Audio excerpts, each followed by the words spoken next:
Bom dia, meus irmãos, minhas irmãs. Que a paz de Jesus e o amor de Maria esteja com cada um de vocês. Estamos aqui para mais um dia do nosso Retiro Quaresmal. Vamos iniciar com o nosso Evangelho. O Senhor esteja conosco, Ele está no meio de nós. Proclamação do Santo Evangelho de Jesus Cristo, segundo São Mateus. Glória a vós, Senhor. Naquele tempo, disse Jesus aos seus discípulos: Quando orardes, não useis muitas palavras, como fazem os pagãos. Eles pensam que serão ouvidos por força das muitas palavras. Não sejais como eles, pois vosso Pai sabe o que precisais, muito antes que vós os peçais. Vós deveis rezar assim: Pai nosso que estais nos céus, santificado seja o teu nome. Venha o teu reino, seja feita a tua vontade, assim na terra como nos céus. O pão de cada dia dai-nos hoje. Perdoa as nossas ofensas, assim como nós perdoamos a quem nos tem ofendido. E não nos deixeis cair em tentação, mas livra-nos do mal. De fato, se vós perdoardes aos homens as faltas que eles cometeram, vosso Pai que está nos céus também vos perdoará. Mas se vós não perdoardes aos homens, vosso Pai também não perdoará as faltas que vós cometestes. Palavra da salvação. Glória a vós, Senhor. Meus irmãos, minhas irmãs, a palavra de Deus hoje vem nos trazer a mais simples e mais bela de todas as orações que nós temos, o Pai Nosso. E ele vem nos relembrar o quão importante é darmos esse perdão a quem precisa. O quão importante é sabermos dar o perdão quando uma pessoa erra conosco, quando uma pessoa deve alguma coisa a nós, quando uma pessoa vem e comete algum erro contra nós. Por mais que nós ficamos ali naquele momento magoado, por mais que nós ficamos ali naquele momento sentido com aquela pessoa, mas o perdão é uma coisa que o próprio Jesus Cristo nos ensinou. O perdão, Jesus mesmo nos pede: perdoa, meu filho. Ninguém nessa terra é santo. Até eu, que sou filho de Deus, que sou santo, perdoo aqueles que pecam contra mim.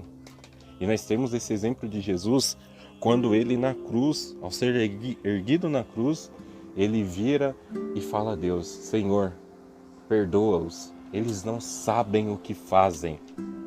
E por isso, nós temos que seguir esse exemplo, nós temos que fazer a mesma coisa que Jesus fez. Nós temos também que dar esse perdão a quem precisa, nós temos que dar esse voto de confiança novamente. Jesus veio para isso, meus irmãos. Jesus não veio para caminhar no meio dos sacerdotes, dos doutores das leis, de todas as pessoas que já tinham conhecimento da palavra de Deus, que se erravam porque queriam. E sim, ele veio para perdoar aqueles pecados daquelas pessoas que não sabiam o que estavam fazendo. Ele veio para trazer a palavra de Deus a todos. Ele veio para partilhar, para que todos pudessem alcançar a palavra de Deus, pudessem saber o tamanho do amor que Deus tinha para com cada um de nós. E ele volta a nos pedir isso hoje. Nós vemos o quão difícil é alguém pedir perdão por um erro. E mais difícil ainda é aquela pessoa que foi magoada perdoar. Mas isso, meus irmãos, assim como nós comentamos antes, é um negócio que Jesus está nos pedindo. A oração de hoje mesmo, o Evangelho de hoje mesmo nos diz que os pecados, aqueles que nós perdoarmos o que eles fizeram contra nós, também o que nós fizemos de errado, Deus irá nos perdoar. Agora, se nós não perdoamos a outra pessoa, como que nós queremos que Deus possa nos perdoar? Se o nosso coração está cheio de mágoa, se o nosso coração está cheio de rancor. O que Deus vai ouvir quando chegar o dia do nosso julgamento é exatamente o nosso coração. Não adianta nós pensarmos: eu vou criar uma desculpa para falar para Deus que eu não perdoei o meu irmão por causa disso, daquilo outro. Eu vou pedir que Deus me perdoe, mas eu não consigo perdoar o meu irmão. O nosso coração vai falar isso para Deus. Não adianta nós tentarmos pensar: vou falar para Deus que eu perdoei, só para Ele me perdoar também. Porque o meu coração vai falar o contrário. O meu coração vai falar: Deus, eu não perdoei fulano, eu não perdoei ciclano, eu não desculpei pela falha cometida. E Jesus e Deus irá nos julgar por isso. Então, meus irmãos, que nós não tenhamos esse coração pesado, que nós não tenhamos esse fardo da falta de perdão nos nossos ombros, e que nós possamos ser aquelas pessoas que sabem perdoar, aquelas pessoas que sabem olhar para o irmão e falar: meu irmão, vai com Deus. Fazer com que aquela pessoa peça, que nós possamos pedir a Deus que aquela pessoa tenha esse perdão, que Deus perdoe aquela pessoa pelo erro que ela cometeu, pela falta que ela cometeu, e não que nós carregamos isso no nosso coração. Jesus não carregou nenhuma das pessoas que o culpou, que o julgou, que o condenou à morte, nem mesmo Judas, que o entregou com um beijo. Jesus o perdoou antes da sua morte. Então, nós temos que seguir esse mesmo exemplo, meus irmãos e minhas irmãs. E assim como diz o Pai Nosso, que nós possamos terminar a nossa vida com o nosso coração limpo, com o nosso coração puro e tranquilo. Uma excelente semana a todos.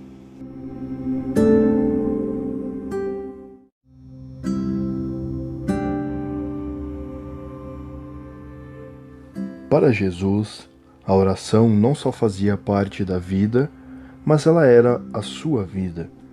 Em cada instante, vivia em profunda sintonia na presença de Deus, o seu Pai. Jesus não esconde nada ao Pai. Suas alegrias e dores, suas esperanças e suas noites foram sempre partilhadas com o Pai. Na experiência de Jesus, Deus é aquele que está aí como um Pai, que cuida de seus filhos e suas filhas, que tem um coração sensível aos nossos sofrimentos, cujo olhar repousa sobre os nossos problemas e cujo ouvido é atento aos nossos clamores. O novo está justamente no modo como as pessoas devem se relacionar com Deus. Quando orardes, dizei Pai. É uma relação nova, inédita. Os seguidores de Jesus, não somente amigos, são filhos de Deus, que é o Pai.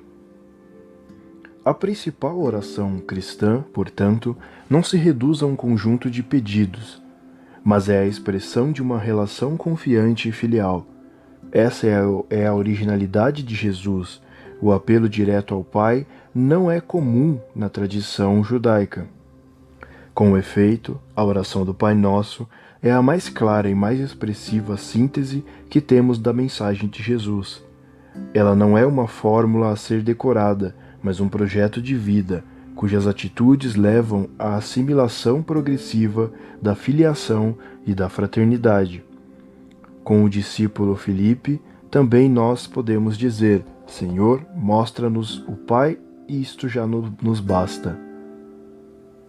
É significativo que no espaço de uma prece tão sóbria como é o Pai Nosso, Jesus deseja reconduzir o coração à sua essência.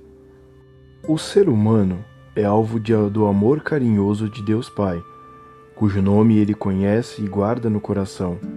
Podemos dizer que o objetivo da oração é colocar-nos no Pai, inscrever-nos no seu coração. Eu sou no Pai, existo no Pai. A oração cristã é aquela que se desenvolve seguindo os passos de Jesus, e aí orar é viver, com todas as nossas forças, com todo o nosso afeto e com toda a nossa realidade, na presença de Deus. Neste sentido, a oração não pode ser somente um compartilhamento do dia, um pequeno espaço de tempo que preenchermos como pensamos e fórmulas piedosas. Clamar ao Pai significa ser e estar diante daquele que nos convida a um diálogo sem censura, a nos sentirmos envolvidos por inteiro e continuamente por uma presença proveniente, com uma atenção vigilante. Não se trata de oferecer a Deus alguns pensamentos, mas colocar em suas mãos toda a nossa vida, tudo o que somos e experimentamos.